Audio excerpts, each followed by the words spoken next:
Hi YouTube, long time no see. I've been really sick most of this month, as you've probably noticed by my lack of videos.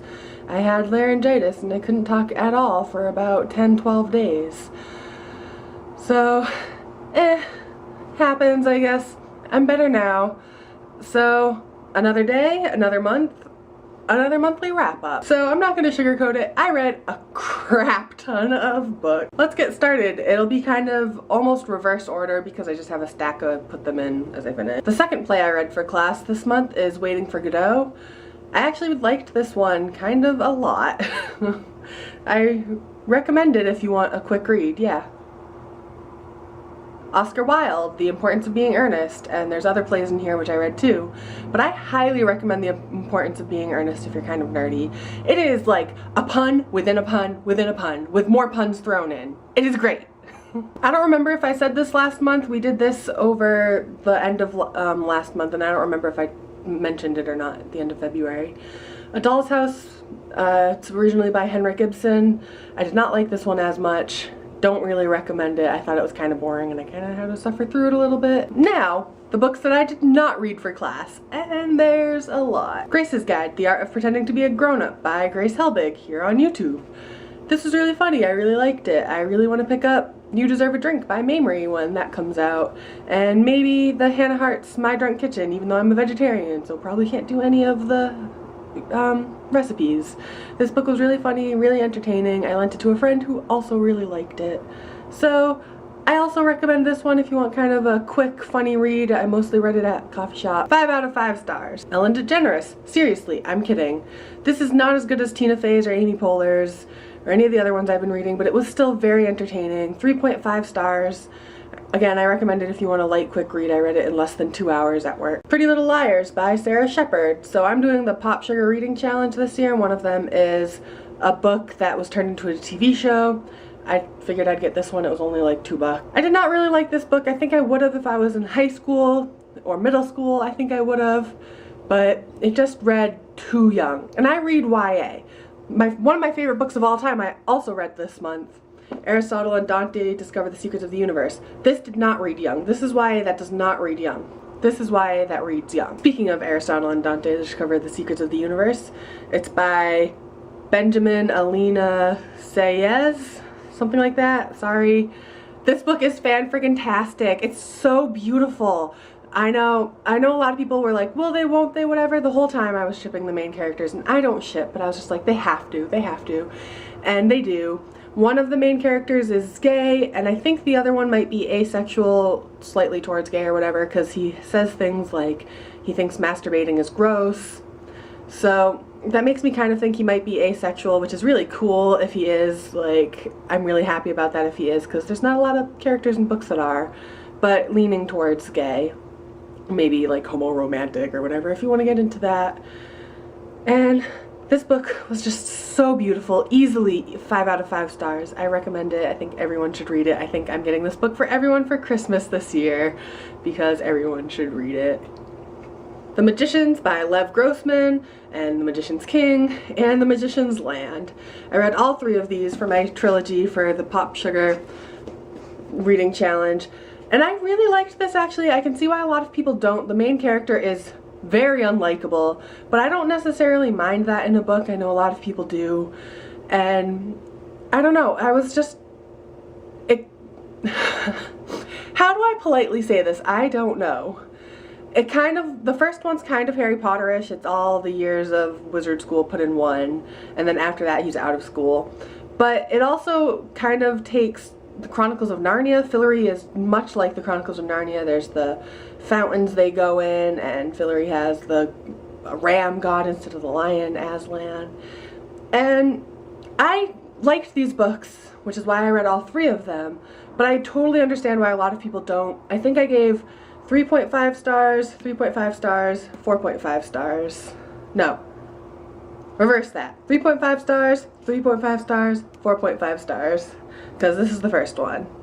The last one I liked the best, I think. These are really heavy. I'm going to put them down now. The Coldest Girl in Coldtown by Holly Black. People have been talking about this book for a long time. I was going to get The Darkest Part of the Forest, I think, but everyone said this one was better, so I started with this one. I didn't even realize it was about vampires. I'm not a big vampire person, especially not vampire romance.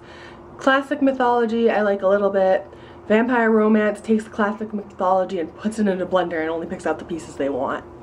But this book was really well written and I did enjoy it.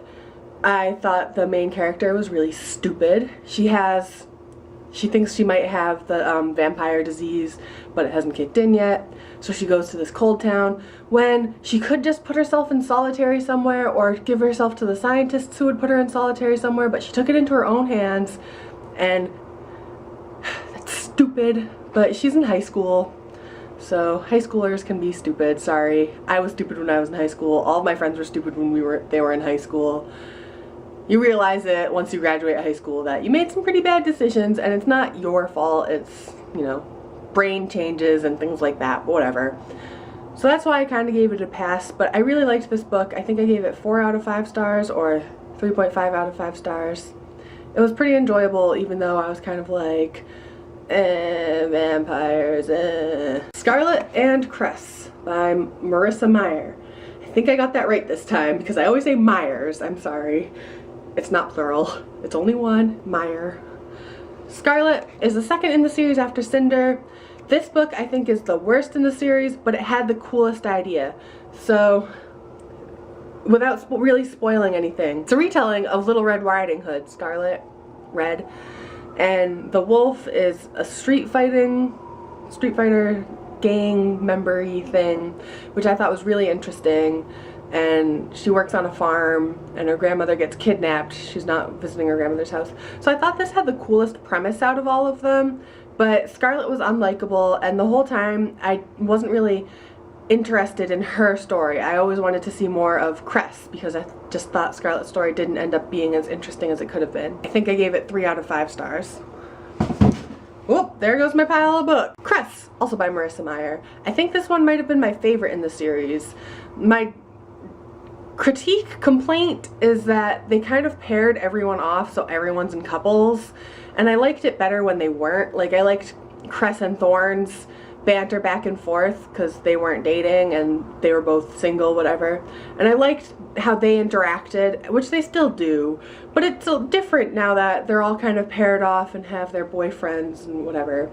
But Cress is Rapunzel. She's helping them from afar basically, and then it's this whole thing, and I liked the writing in this one a lot more. I really liked Cress's story. Again, if they didn't end up pairing off into couples, I thought it would have been a little bit better. I think I gave this one 4 out of 5 stars. The Shadow Cabinet by Maureen Johnson. The second book was your definite second book in a series where it's bridging an awesome first book and an awesome third book, but needs to give you all the information between the two. But the third book did not disappoint. It was really good.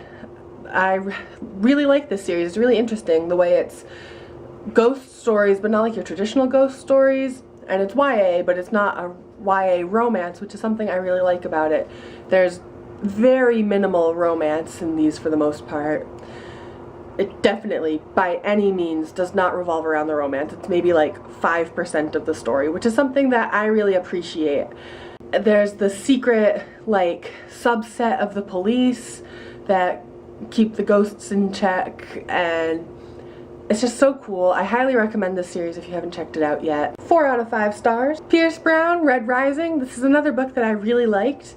I gave it 4 out of 5 stars, I believe, and it reads like a high fantasy novel, but it's a much thinner book than most of them.